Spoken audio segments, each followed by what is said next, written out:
원내대표가 자본소득 과세 강화 등 증세가 불가피하다는 입장을 재확인했습니다. 검찰은 이상득 전 의원에 대한 구속영장을 발부받아 신병을 확보함에 따라 불법자금 사용처에 대한 본격적인 수사에 착수했습니다. 지난달 대형마트 매출액이 16개월 만에 최악으로 감소하는 등 내수가 다시 부진의 늪에 빠질 조짐을 보이고 있습니다. 취업자 증가폭이 40만 명 아래로 뚝 떨어졌습니다.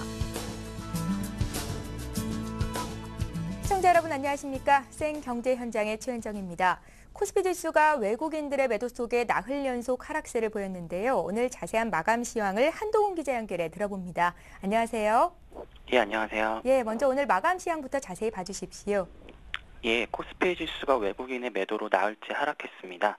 11일 코스피 지수는 전날보다 3.06포인트 떨어진 1826.39로 장을 마감했습니다.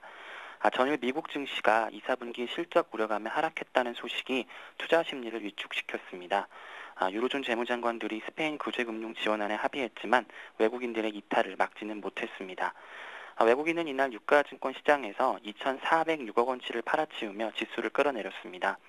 개인과 기관이 각각 2,306억 원, 29억 원치를 샀지만 지수 상승을 이끌기에는 역부족이었습니다. 프로그램 매도는 273억 원치의 매도 우위를 보였습니다. 업종별로는 통신업, 의료정밀, 섬유의복, 의약품이 올랐고요. 세계 경기 침체로 소비 심리가 위축되면서 유통주가 약세를 보였습니다. 이날 현대 홈쇼핑은 6% 이상 하락했고 현대백화점과 이마트도 각각 3.26%, 2.20% 내렸습니다. 기계, 유통업, 전기전자, 철강금속도 하락했습니다. 시가총액 상위 종목에서는 외국인이 가장 높은 매수세를 보였던 현대모비스가 1.86% 올랐고요. LG화학, 삼성생명, SK이노베이션도 상승했습니다. 반면 SK하이닉스, 현대중공업, 현대차, 포스코, 삼성전자는 하락했습니다. 상한가 7개 종목을 포함해 395개 종목이 올랐고 하한가 2개 종목을 포함해 395개 종목이 내렸습니다. 예, 증시가 이렇게 2달 넘게 박스권에서 횡보하면서 배당주에 대한 매력도가 높아지고 있다고요? 예, 하반기에도 글로벌 경제의 불확실성으로 국내 증시의 먹구름이 쉽게 걷히기 어려울 것이라는 전망이 우세한데요. 전문가들은 이 같은 상황에서는 안정적으로 배당을 지급하는 배당주들을 투자 대안으로 고려해볼 만하다고 조언하고 있습니다.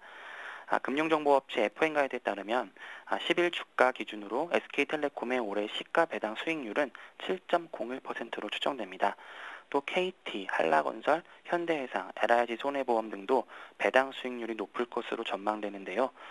이들 종목들이 지난해와 같은 배당을 실시할 경우 주가가 현재 수준에서 유지되기만 한다면 시중금리를 훌쩍 뛰어넘는 배당 수익을 올릴 수가 있습니다. 전문가들은 연말로 갈수록 배당 수익률에 대한 기대로 주가가 상승하는 점을 감안하면 지금이 배당주를 매수할 시점이라고 강조하고 있습니다. 김수영 KB투자증권 연구원은 최근 2, 4분기 실적 둔화와 글로벌 경기에 대한 불안감이 고조되면서 증시가 횡보를 보이고 있다며 특히 최근 국고채 3년물 수익률이 기준금리보다 낮은 3.22%까지 하락하면서 고배당주에 대한 관심이 증가할 것을 보인다고 말했습니다. 김 연구원은 이어 과거 배당주들의 주가 흐름은 7월까지는 코스피 지수를 밑돌았지만 8월 이후부터는 평균적으로 코스피 지수 수익률을 넘어서는 것으로 나타났다면서 연말 배당 수익을 고려하면 현재 낙폭 과대로 인한 배당 수익률 매력을 보유한 배당주에 대한 관심이 유효한 시점이라고 분석했습니다. 예, 한편 외국인들은 기업들의 2분기 실적 발표를 앞두고 IT 업종을 대거 팔아치우고 있다고요? 예, 11일 한국거래소에 따르면 외국인은 이날 2,406억 원을 순매도했습니다. 이달 들어서 4,202억 원을 순매도하며 지난달에 이어서 매도세가 이어지는 상황인데요. 외국인은 특히 이달 삼성전자, LG전자, LG디스플레이, 삼성 SDI 등 IT 업종을 집중적으로 순매도하고 있습니다. 외국인의 IT 업종 매도세가 거센 이유는 2, 4분기 실적에 대한 우려감이 크기 때문입니다. 금융정보업체 FN가이드에 따르면 삼성전자, LG전자, LG이노텍, 삼성전기, 삼성 SDI, SK하이닉스, LG디스플레이 등 주요 IT 기업 7곳의 2, 4분기 매출과 영업이익은 각각 74조 6천억 원, 7조 3천억 원으로 전망됐습니다. 지난해와 비교하면 매출은 각각 11%, 영업이익은 63% 증가한 수치인데요. 하지만 삼성전자를 빼고 나면 나머지 기업들의 2, 4분기 매출과 영업이익은 각각 27조 6천억 원, 6,500억 원에 그칩니다. 지난해보다 매출은 0.7% 증가하는 것이지만 영업이익은 10.9% 감소하게 됩니다. 특히 SK하이닉스는 2, 4분기 영업이익이 755억 원에 그치면서 지난해보다 83% 이상 줄어들 것으로 전망되고요. LG디스플레이는 이번 분기 영업 손실이 437억 원으로 지난해에 이어 적자 상태가 이어질 것으로 평가됩니다. 김명렬 교보증권연구원은 삼성전자를 제외하면 국내 IT 기업들의 실적이 기대보다 안 좋을 것으로 전망되면서 외국인들이 매도세를 보인 것으로 보인다면서 미국과 중국에서 경기 침체를 해소할 수 있는 액션을 취하지 않으면 외국인의 투자 심리가 더욱 위축되는 상황이라고 분석했습니다. 예, 오늘 증시 관련 소식은 한동훈 기자에게 들어봤습니다. 고맙습니다. 네.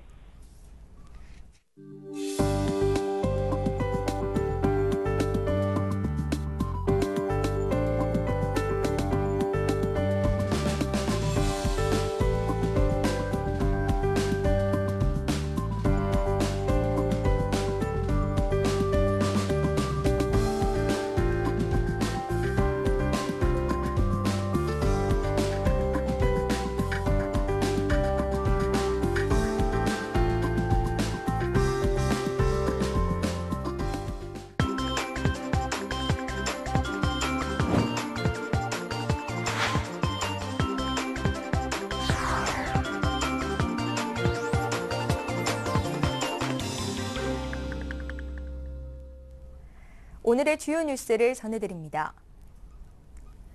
이항구 새누리당 원내대표가 자본소득 과세 강화 등 증세가 불가피하다는 입장을 재확인했습니다.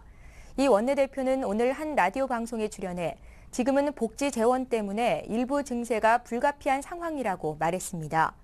그는 일반인 증세가 아니고 비교적 여유 있는 사람들에 대한 증세라고 전제한 뒤 부자 증세라기보다는 파생 상품에 과세하고 비과세 감면을 정리하면 복지 재정이 조금 보완될 수 있다고 설명했습니다.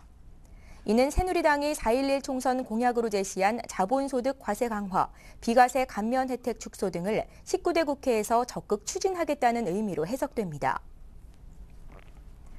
검찰은 이상득 전 의원에 대한 구속영장을 발부받아 신병을 확보함에 따라 불법 자금 사용처에 대한 본격적인 수사에 착수했습니다. 검찰은 금품 수수 시점이 17대 대선 직전까지 걸쳐 있다는 점에서 이 전 의원이 받은 돈이 대선 자금으로 유입됐을 개연성이 있는 것으로 보고 있습니다. 이 사건을 수사 중인 대검찰청 중앙수사부 산하 저축은행 비리 합동수사단은 구속된 이 전 의원을 기소하기 전까지 수시로 소환해 불법 자금의 사용처를 파헤치는 데 주력할 방침입니다. 현금이 오갔기 때문에 사용처를 추적하기는 쉽지 않은 상황이지만 이 전 의원이 입을 열 경우 대선을 앞둔 전국에 미치는 파장이 작지 않을 것으로 보입니다. 지난달 대형마트 매출액이 16개월 만에 최악으로 감소하는 등 내수가 다시 부진의 늪에 빠질 조짐을 보이고 있습니다. 기획재정부가 파악한 6월 대형마트 매출액은 지난해 6월보다 7.4%, 백화점은 1.2%가 각각 감소한 것으로 집계됐습니다. 대형마트의 감소율은 지난해 2월 10.9% 하락한 이후 가장 큰 폭입니다. 또 대형마트 매출이 4월 이후 석 달째 줄어든 것은 금융위기가 발생했던 2009년 6월 이후 처음입니다. 소비 심리가 위축되면서 소비 성향이 강한 고소득층이나 30대, 월급쟁이 등도 지갑을 닫고 있는 것으로 나타났습니다. 취업자 증가폭이 40만 명 아래로 뚝 떨어졌습니다. 제조업의 일자리도 11개월째 감소세를 이어갔습니다. 통계청이 발표한 6월 고용 동향에 따르면 우리나라의 취업자 수는 2,511만 7천 명으로 지난해 같은 기간보다 36만 5천 명, 1.5% 늘어나는 데 그쳤습니다. 6월 취업자 증가폭은 지난해 9월 26만 4천 명 이후 가장 적은 숫자입니다. 박재환 기획재정부 장관은 지난해 하반기 고용호조의 기저효과 때문에 올 하반기 취업자 증가 규모는 둔화할 것이라고 말했습니다. 박 장관은 그러나 상반기 실적 기준으로는 2004년 이후 최대치고 제조업 취업자 수의 감소폭은 둔화되는 등 고용 내용은 양호하다고 평가했습니다. 대선 출마를 선언한 박근혜 새누리당 전 비대위원장이 정부 3.0을 제시했습니다. 정부 3.0의 핵심은 행정정보의 공개와 공유로 행정정보가 정부 부처 간 또는 정부 국민 간 원활하게 오고 가도록 인프라를 구축하겠다는 것입니다.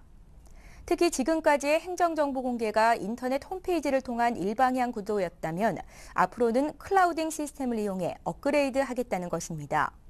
캠프 관계자는 공무원들이 자신의 정보를 개인 하드디스크에 저장했다면 이제는 가상의 공용 정보 직접 장치인 클라우딩 시스템에 저장함으로써 다른 정부 부처와 공유하는 것은 물론 대민 서비스에도 활용하자는 취지라고 설명했습니다. 삼성그룹이 오는 12월 이건희 회장 취임 25주년을 맞아 임직원들의 전과를 없애주는 대사면을 추진합니다. 삼성그룹은 회사 내에서 업무상 과실 등으로 징계받은 전력이 있는 임직원들을 대상으로 인사상 불이익을 없애주기로 했습니다. 대사면은 이 회장 취임 이후 세 번째로 2000년 이후로는 처음입니다. 이번 대사면의 대상자는 25만 명이 넘는 국내 전체 임직원 가운데 만여 명이 될 것으로 예상되고 있습니다. 경미한 사규 위반 등으로 징계를 받았거나 업무상 과실로 징계를 받았을 경우는 이번 사면에 적용을 받지만 부정 비리에 연루되거나 고의로 회사에 손해를 입혀 징계를 받은 임직원들은 제외됩니다. 본격적인 여름 휴가철이 시작되기 직전인 요즘은 중고차 시장의 최대 성수기인데요. 중고차에 대한 소비자 불만이 끊이질 않고 있다고 합니다. 오늘 관련된 소식은 산업부의 맹준호 기자 연결해 들어봅니다. 맹 기자 안녕하세요. 안녕하십니까? 중고차 믿고 거래하기가 참 힘든데요. 소비자 피해 상황 현재 어떤 상태입니까? 한국소비자원 등에 따르면 사고, 침수 이력, 주행거리 조작 등 차량 정보를 속이는 것뿐만이 아니라 허위 미끼 매물을 이용한 고객 유인, 호객 행위 등 구태의연한 중고차 거래 관행에 따른 분쟁이 끊이지 않고 있습니다. 소비자원에 접수된 중고차 관련 소비자 피해 구제 건수는 해마다 늘고 있습니다. 지난 2009년 256건에서 이듬해 459건으로 늘었고 지난해에는 510건을 기록했습니다. 올해 2, 4분기는 127건을 기록했고 최근에는 성수기에 접어들면서 불만 건수도 급증하고 있습니다. 피해 유형 중 가장 큰 비중을 나타내는 것은 성능 상태 점검 기록부의 내용과 실제 차량 상태가 다르다는 경우입니다. 전체의 82%를 차지하는데요. 이를 구체적으로 들여다보면 성능이 불량한 경우가 47.6%, 사고 이력을 고지하지 않거나 축소한 경우가 20.3%, 주행거리 속이기 11.9%, 침수 이력 미고지 2.3% 등의 순입니다. 더 큰 문제는 소비자가 수리, 교환, 환불 등 보상을 받는 경우가 전체의 38.8%에 불과하다는 점입니다. 매매업자들이 보상을 거부하거나 소극적 대처를 일관하기 때문인 것으로 소비자원은 보고 있습니다. 중고차 시장의 이 같은 문제는 어디서 비롯되는 걸까요? 구조적인 문제로 보는 시각이 우세한 것 같은데요. 지적하신 대로 전문가들은 구조적인 문제에서 오는 부작용인 것으로 파악하고 있습니다. 중고차 판매업의 구조를 보면 전국에 4,500개가 넘는 중고차 매매 상사가 있는데요. 이들 모두 영세합니다. 이들은 평균 6명에서 8명 정도의 판매원을 두고 일하고 있는데요. 판매원들은 매매 상사 돈이 아닌 개인 자금을 들여 중고차를 매입하고 이를 매수자에게 팔아 이익을 취해야 합니다. 그리고 그 이익에서 주차료나 임대료 명목으로 매매 상사에 수수료도 내야 합니다. 진단, 보증 등 주요 업무도 모두 스스로 처리해야 합니다. 매입 자금이 부족할 때는 매매 상사나 사기문 업체로부터 돈을 빌리기도 합니다. 이런 이유로 상당수 딜러들은 장기적인 신뢰를 쌓아 고객을 늘리는 대신 차량 한 대 한 대를 최대한 싸게 사서 최대한 비싸게 파는 단기 전략을 택하게 된다는 게 전문가들의 설명입니다. 그러다 보니 이 같은 부작용이 시장에 만연하게 됐다는 설명입니다. 그렇다면 중고차 시장의 신뢰를 회복하기 위해서는 먼저 이 같은 시스템이 개선돼야 되겠군요. 전문가들은 규모 있는 기업이 중고차 진단과 보증을 맡아야 딜러와 매매상사 그리고 소비자가 윈윈할 수 있다고 진단하고 있습니다. 거래 과정 중 소비자 불신이 집중 발생하는 구간에 대기업이 개입해 책임이라는 역할을 담당해야 신뢰의 거래가 가능해진다는 것입니다. 장기적으로는 대기업이 직접 중고차를 매입하고 판매하는 일에도 나서야 한다고 전문가들은 지적하고 있습니다. 그래야만 중고차 딜러들도 개인 자금을 써가면서 일하는 구조를 벗어나 전문성을 지닌 고용인으로서 일할 수 있습니다. 관건은 중고차 시장의 투명성을 높이는 일입니다. 이렇게 되면 거래 물량이 늘어 소형 매매상과 판매원들에게도 이익에 돌아가게 됩니다. 올해 중고차 판매 대수는 400만 대에 육박하고 금액 기준 시장 규모는 30조 원이 넘을 것으로 전망됩니다. 거대한 규모에 걸맞는 신뢰 수준이 절실하게 요구되고 있습니다. 지금까지 산업부의 맹준호 기자와 함께했습니다. 고맙습니다. 감사합니다.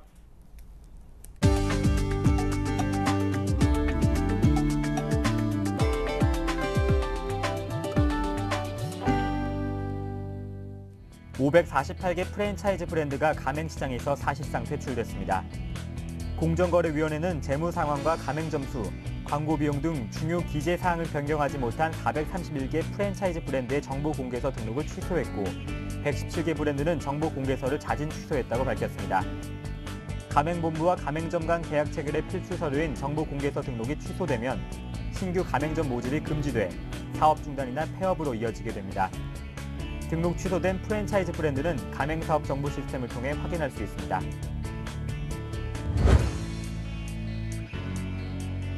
기아차와 SK이노베이션이 전기차 보급 및 개발 협력을 위한 양해각서를 체결했습니다.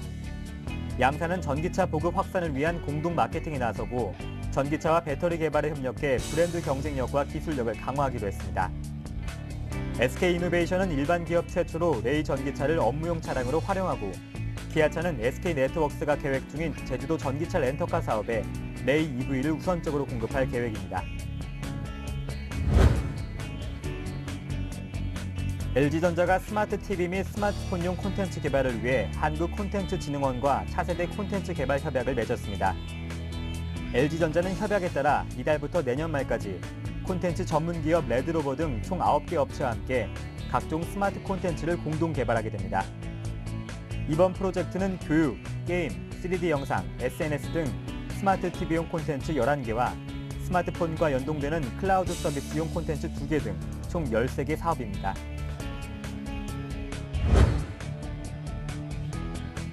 CJ 푸드빌이 미국과 영국의 명문대 등을 대상으로 비빔밥 브랜드인 비비고 홍보에 나섭니다. 비비고 홍보단인 비빔밥 유령단은 내일 미국 LA를 시작으로 시카고, 보스턴, 뉴욕 등 미국 주요 도시를 5개월간 돌면서 비비고를 홍보하게 됩니다. 8월에는 영국으로 건너가 옥스퍼드대 등 주요 대학에서 홍보 행사를 펼칩니다. 예, 오늘 생 경제 현장은 여기까지입니다. 저희는 내일 이 시간에 다시 찾아뵙겠습니다. 고맙습니다.